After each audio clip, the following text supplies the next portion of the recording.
Women have had enough. What is the problem with men of this generation? Ladies, till you understand the mindset of a man, you are never gonna win in the game of love. Act like a lady, but think like a man. So I love the study of relationships. I'm actually right now pursuing a master's degree at Pepperdine for marriage and family therapy. Oh, so love all things relationships.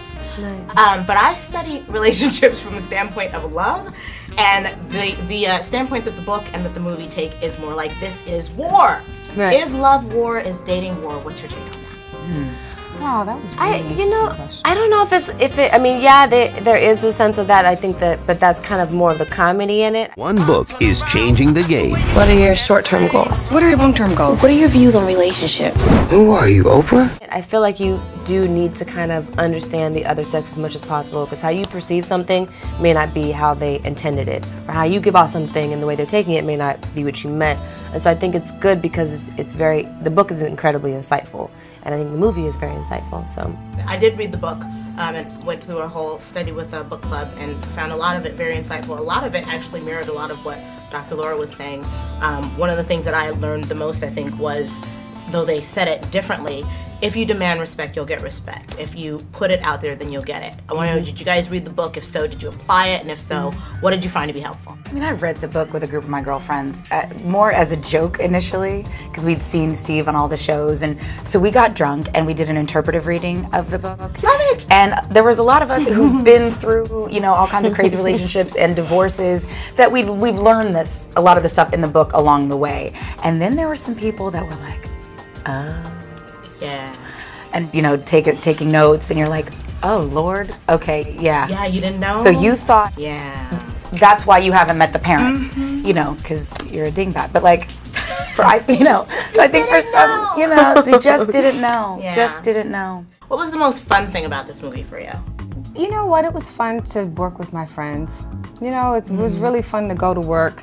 You know, some people I knew didn't know 100%, didn't know a lot. I knew Megan, but not well. Just getting to know her during the process. I think that was really fun. It was nice. It wasn't it wasn't weighted. It wasn't heavy. I think we would go to work and laugh and.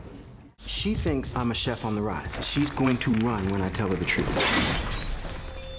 I'm totally screwed. One of the themes that was brought up in the book and in the movie that I thought was really interesting, even though Taraji's not here, because she sort of played that storyline, was the idea that if you are successful, it is harder to find somebody, especially where women are making so much more money right now on average than men are.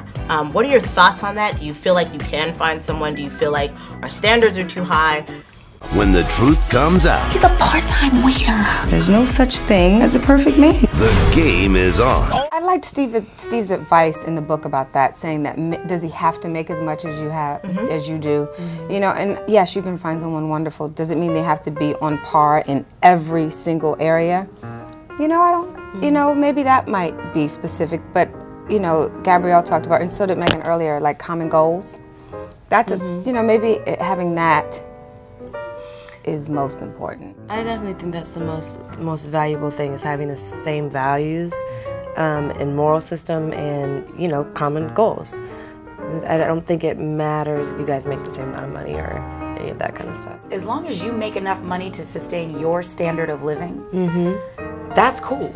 It doesn't always. You don't have to have the same number, you know, in your bank accounts, provided you have the same, you know, values and you're living within, you know, your you know, means within your means, and you're not jealous or uncomfortable when I live by my means. So I don't mind going out, you know, to a restaurant that you can afford, but don't mind that if I take you out to a restaurant that I can afford, because if we're supposed to be both down for each other, it shouldn't be a problem. That's where I found that, you know, if there's an inequity in the relationship, financial inequity in the relationship, it can cause more problems in terms of resentment going either way, a man feeling like because they're not on your level financially, I'm going to bring you down by making you feel less than, by maybe cheating or lying or being demeaning. So you have to, if there's going to be any kind of inequity, there has to be parity in the value system and in the treatment of each other and in the respect for the difference. I would agree. agree with that. I am unfortunately being wrapped, though I could talk to you guys all day. Thank you so much. I loved the movie. Well,